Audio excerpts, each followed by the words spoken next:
കുടുംബത്തിൻ്റെ ആണ് ഈ ഭീഷ്മ കൊച്ചി. ബാബുവിനെ ഞാൻ പരിചയപ്പെടുന്നത് വൈലോപ്പള്ളി വരുന്നതിന് മുന്നെയാണ്. ഞാൻ പോപ്പുലർ റാലിക്ക് ഫോട്ടോ എടുക്കാൻ ചെല്ലുന്ന കാലത്ത് ബാബു ബൈക്ക് റേസറായിട്ട്. അന്ന് ബാബുവിനെ ആർക്കും തോൽപ്പിക്കാൻ കഴിയില്ല. ഇന്ന് ഈ മേഖലയിലും ബാബുവിനെ ആർക്കും തോൽപ്പിക്കാൻ കഴിയാത്ത രീതിയിലാണ് വന്ന് ഒരു പാട്ടിൻ്റെ ബാബു പോലെ ആ പാട്ടിന് റീച്ചെന്ന് പറഞ്ഞ് എത്ര എന്ന് പറഞ്ഞ് ഈ പാട്ടിന് റീച്ച്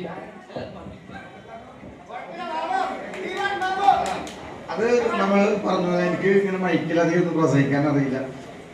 ഓടി എന്ന് പറഞ്ഞ പാട്ട് അല്ലേ, അതാണ് ഞങ്ങളുടെ പോപ്പിന്റെ ഭാഗ്യം. പാടില്ല, ഞാനിത് കൺട്രോൾ ചെയ്ത് പോകും. ഇത് ഇത്രേ ഉള്ളൂ. ഞങ്ങളൊരു ചെറിയ ട്രൂപ്പാണ്. എല്ലാവരും സപ്പോർട്ട് എപ്പോഴും ഉണ്ടാകണം. ഇത് നാട്ടിലായതാണ് നമുക്ക് നാട്ടിലെപ്പോഴും പ്രോത്സാഹനം കിട്ടാറില്ല. ഈ ഓണത്തിന് എനിക്ക് എൻ്റെ നെടുന്തൂണായ ബാബുവാണ് സഹായിച്ചത്. ബാബുവിന് ഇന്ന് പ്രോഗ്രാം ഉണ്ടായിരുന്നു. വൈലോപ്പള്ളി പ്രോഗ്രാമിന് വേണ്ടി അത് ഉപേക്ഷിച്ചാണ്. ഇന്നലെ ഹരിപ്പാട് നമ്മൾ ഇന്ന് ഇവിടെ തൃശ്ശൂരൊക്കെ പ്രോഗ്രാമുണ്ട്. ഒരു വലിയ കൈയടി കൊടുക്കാം.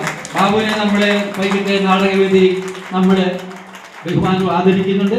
ഇവിടെ നമുക്കതില്ല, നമ്മുടെ ഈ പരിപാടികൾക്ക് നന്നായി സഹകരിക്കുന്നുണ്ട്. ഇവിടെ നമ്മൾ എന്ത് കൊടുക്കുമെന്ന് വെച്ചാൽ ഒന്നും കൊടുക്കില്ല. നമ്മൾ സ്നേഹം. ഇതാണ് വൈലോപ്പള്ളിക്കാർക്ക് നമുക്ക് കൊടുക്കാറുള്ളത്. വൈലോപ്പള്ളിക്കാരെ പരസ്പരം കൊടുക്കാറുള്ളത് സ്നേഹമാണ്.